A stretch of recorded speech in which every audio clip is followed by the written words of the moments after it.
Liora, could you please describe again what happened nearby that day?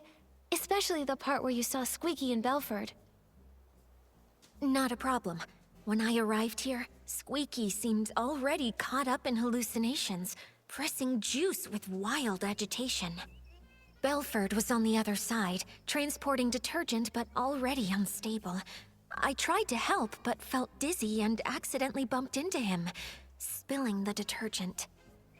After that, I fully slipped into hallucinations and fought with an imaginary bullcat. Well, I think that was a mistaken vision of Belford. Later, I was startled by Mr. Leon's passionate performance. With Belford pacing around nervously, we both left the place and fought with an imaginary bullcat. Well, Belford was on the other side, transporting detergent but already unstable. Got it. Liora testified that she bumped into Belford and accidentally spilled detergent all over the place. But last time we investigated here, we saw lots of organized detergent bottles near where they bumped into each other. Someone stood the bottles back up, and that PC who did so is very likely the culprit. Miss Nikki, please let me examine these bottles. This one's scent.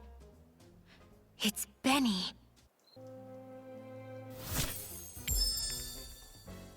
If this bottle of detergent with a different scent really was dropped by Benny... Oh, I see. In that case, there's still one suspicious detail. When Benny was looking for the detergent that he had dropped, he tidied up the spilled bottles by force of habit. But if he had the time and energy to do that, how could he have not taken the detergent he actually dropped? Indeed. In his case, not having detergent is probably as bad as not wearing clothes. I think maybe he did take a bottle of detergent, just the wrong one. Miss Nikki, what do you think?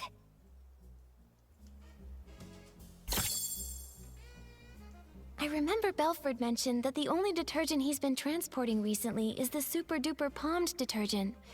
It doesn't smell like anything, and matches the characteristics of these detergents.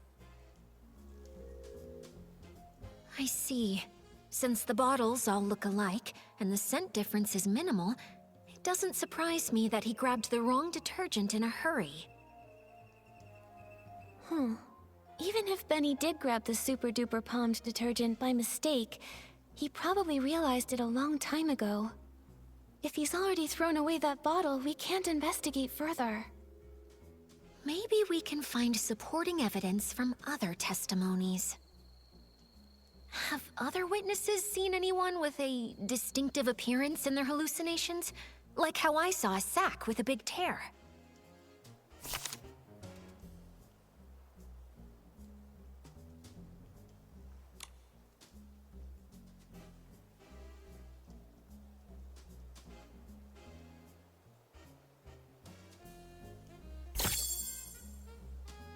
Oh, Squeaky said she saw a big sack split open after being scared by another noisy sack.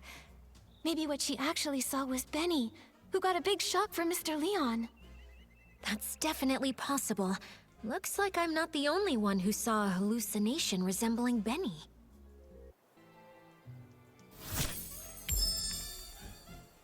I think the key is right here. How can we prove that Benny made contact with Madame Julie's suitcase? To prove that, we need to find marks on the suitcase that only he could have left.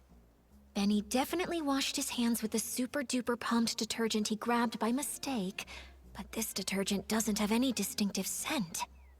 Besides the scent, what kind of flaw could super-duper palmed possibly cause?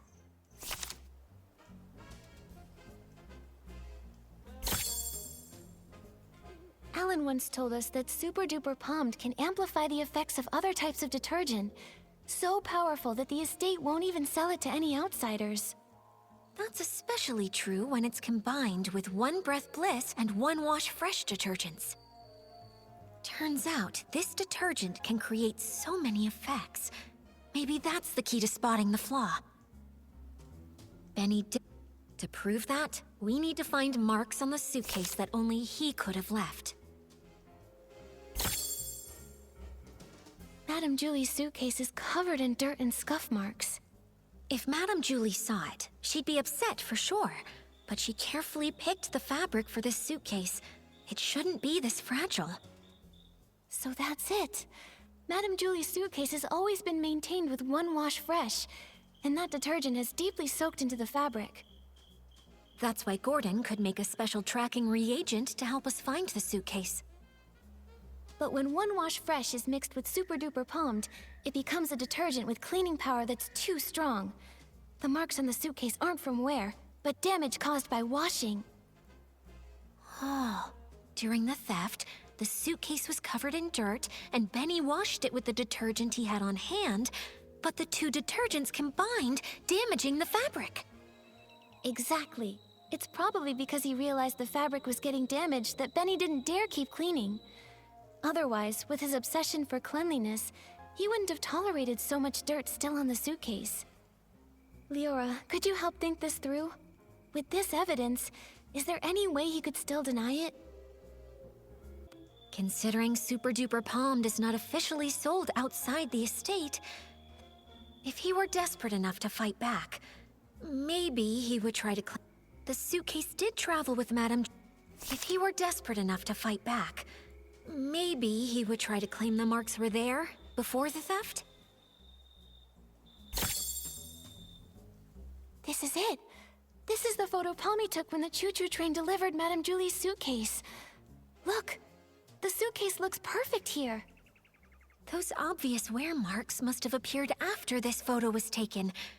Miss Nikki, no, Detective Nikki, you did it.